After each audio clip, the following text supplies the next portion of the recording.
Audio Jungle.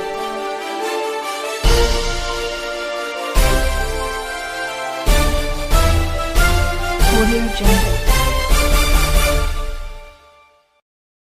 नजर आ रहा है? रेडी। हेलो।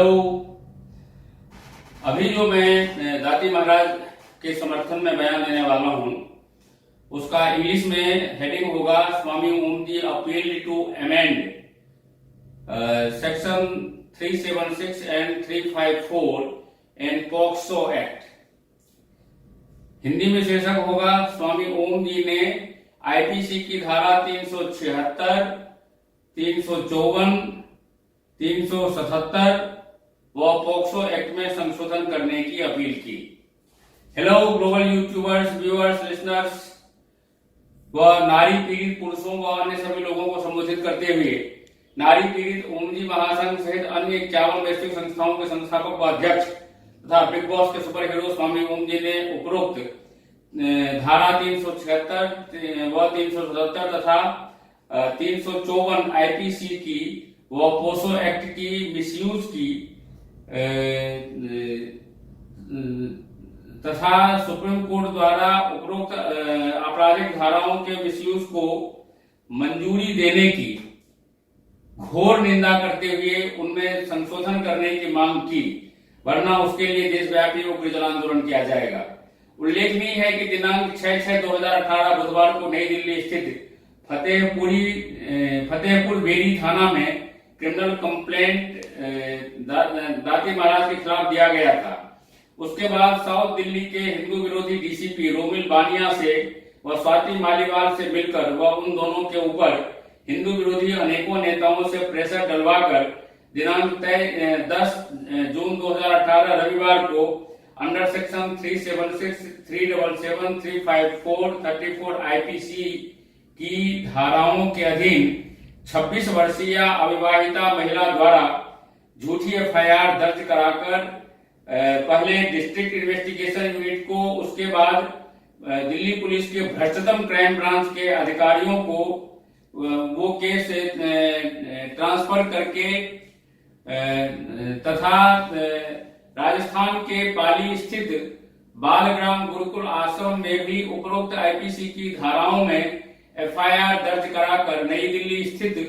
छतरपुर के फतेहपुर बेरी स्थित शनि धाम के संस्थापक एवं बेटी बचाओ अभियान के जरिए से लाखों बेटियों को बचाने वाले तथा दिल्ली एनसीआर संत महामंडल के सभी संतों के परमाध्यक्ष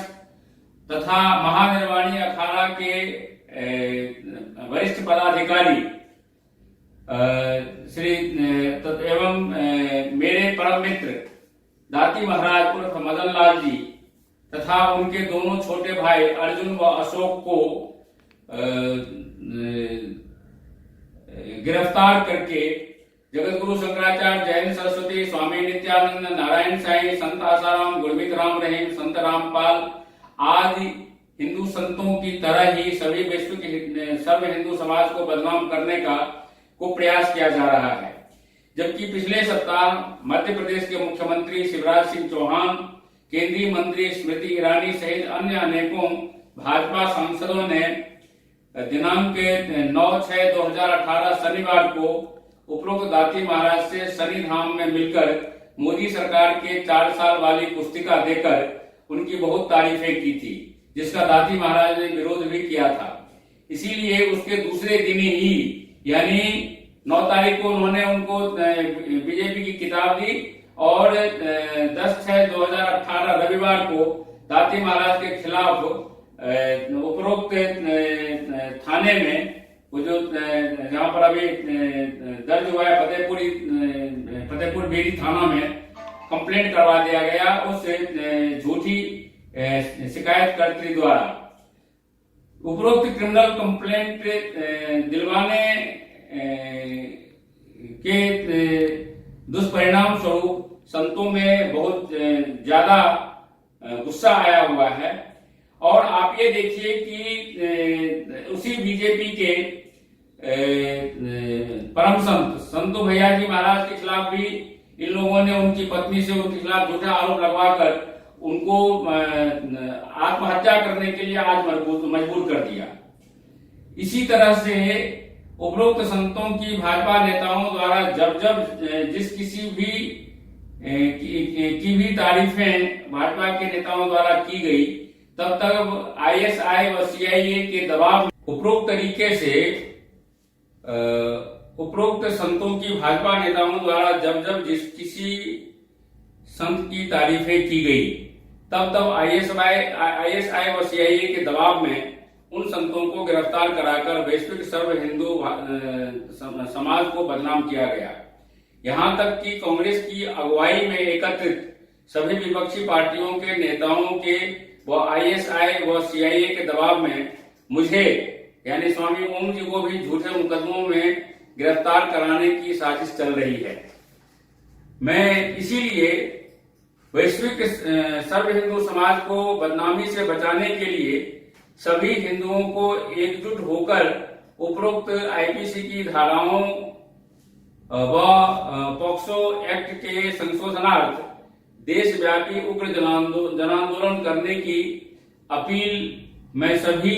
लोगों से कर रहा हूं, क्योंकि मौलवियों, पादरियों आदि द्वारा मदरसों में व अनाथालयों में व चर्चों में व मस्जिदों में मासूम बच्चों के और बच्चियों के साथ प्रतिदिन किए जा रहे सभी तरह के कुकर्मों के खिलाफ कोई एफआईआर दर्ज नहीं किया जाता है। यहाँ तक कि मैंने अभी जो जामा मस्जिद का इमाम है अहमद बुखारी, उसके खिलाफ 150 मैंने एफआईआर दर्ज करा रखा है। सब में कुर्की जब्ती है, नॉन में लेवल है, क्योंकि पुलिस को मारा, एसीपी डीसीपी को मारा, एसएचओ की गाड़ी को आग लगाया, और इसी तरह से 250 एफआईआर मैंने दर्ज करा रखा था ये आपके उसके फादर अब्दुल्ला बुखारी के खिलाफ। और ये दोनों बाप बेटे छाती ठोक करके कहते रहे, सरकार को ललकारते रहे कि हिम्मत है तो गिरफ्तार करो, लेकिन इनको गिरफ्तार करने की हिम्मत कभी किसी भी सरकार की नहीं हुई। लेकिन चूंकि हिंदू लोग सहिष्णु हैं,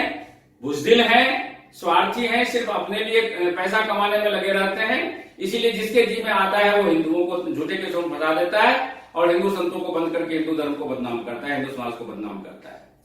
मैं आपको इसीलिए कह रहा हूं कि आप सभी एकजुट होकर के आप ये इन सभी जो विनाशकारी एक्ट्स और सेक्शंस हैं उपरोक्त, उसके खिलाफ आप लोग आंदोलन करके उसमें संशोधन करवाएं। मैं आपको उसके साथ साथ बताना चाहता हूं कि अधिकतम हिंदू पुरुषों को उपरोक्त संतों की तरह झूठे मुकदमों में फंसाकर ये शूर्पणखा जैसी चरित्रहीन महिलाएं भारत के 75% जेलों को निर्दोष विचाराधीन अभियुक्तों से जेलों को भरकर भारत को आर्थिक नुकसान पहुंचा रहे हैं। मैं जब जाता हूं जेलों में कैदियों को सुधारने के लिए, काउंसलिंग करने के लिए, तो मैं देखता हूं कि टोटल जो वहां पर विचाराधीन कैदी हैं उनके 75% लोग या तो बलात्कार के झूठे केस में बंद है या छेड़छाड़ के झूठे केस में बंद है। और औरतें खुद ही सारा कुकर्म करवाती हैं स्वेच्छा से, और जब जो चरित्रहीन औरतें होती हैं और जब उनका किसी तरह का मतभेद होता है तो वो उनके खिलाफ ये छेड़छाड़ का, बलात्कार का झूठा मुकदमा कर देते हैं। सुप्रीम कोर्ट का एक छोटा सा अवैध रूलिंग है जिसके मुताबिक औरत जो बयान देगी उसी पर सजा होगा। एक्यूज को अपने बचाव में कुछ कहने का कोई अधिकार ही नहीं रखा है, और पुलिस वाले उसको हथियार की तरह इस्तेमाल करके सभी को बंद करते रहते हैं। जबकि धारा 375, धारा 376, धारा 377 में बहुत सारे प्रावधान हैं कि उसका एमएलसी कराओ, उसका सारा जांच कराओ, डॉक्टर के पास में एमएलसी के लिए कौन लेके गया सबका नाम लिखो, एक एक बयान डॉक्टर लिखता है। लेकिन यहाँ तो कुछ भी नहीं है, बिना कुछ किए कोई भी औरत किसी के खिलाफ बलात्कार का आरोप लगा देती है, छेड़छाड़ का आरोप लगा देती है, और उसको सुप्रीम कोर्ट के छोटे से झूठे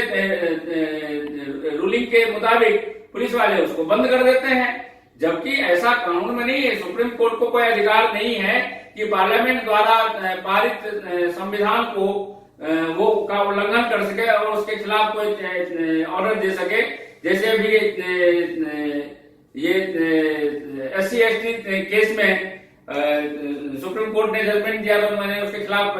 आंदोलन किया और आपने देखा कि लाखों की तादाद में SC/ST के लोग सड़क पे आ गए, जिसकी वजह से सरकार ने भी पुनर्विचार याचिका सरकार से भी मैंने डलवाया और सुप्रीम कोर्ट के पास में उसका कोई जवाब नहीं। सुप्रीम कोर्ट सिर्फ पार्लियामेंट द्वारा पारित किए गए कानून का सदुपयोग कर सकती है, उसके ऊपर में कोई आदेश नहीं दे सकती, उसको कोई व्याख्या नहीं कर सकती। ये भारत का कानून है, जिसका उदाहरण मैं आपको बता रहा हूं किस तरह से ये लोग फंसा करके लोगों को ब्लैकमेल करते हैं। ये 376, 377 और छेड़छाड़ के केस में आपको अभी अभी पता लगा होगा कि दिनांक 10 जून 2018 रविवार को नई दिल्ली के नेताजी सुभाष प्लेस इलाके में राजस्थान के भिवाड़ी में हुए बहुचर्चित झूठे सामूहिक दुष्कर्म कांड में आरोपितों के परिजनों से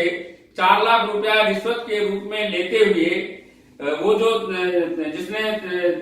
गैंग रेप का झूठा आरोप लगाया हुआ था, वो औरत रंगे हाथ पकड़ी गई। झूठी बलात्कार पीड़िता सहित 251 रुपए में नकली फ्रीडम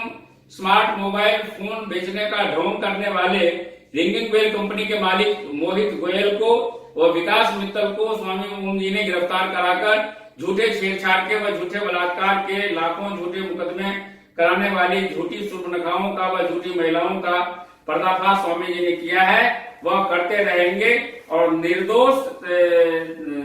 विचाराधीन अभियुक्तों को जेल से निकालते रहेंगे और उनको अपने ओम जी हिंदू आत्मघाती ओम जी हिंदू सेना में शामिल करके इन लोगों से, इन फंसाने वाली औरतों से बदला लेने के लिए उनको प्रेरित करेंगे और बदला लेंगे, ताकि ये झूठे मुकदमे छेड़छाड़ की, बलात्कार की, 377 की ये जो कंप्लेंट और FIR दर्ज होते हैं, ये हमेशा हमेशा के लिए बंद हो जाए, वरना ये देश बर्बाद हो जाएगा। मैं आपको आपके साथ साथ में यानी स्वामी ओम जी ने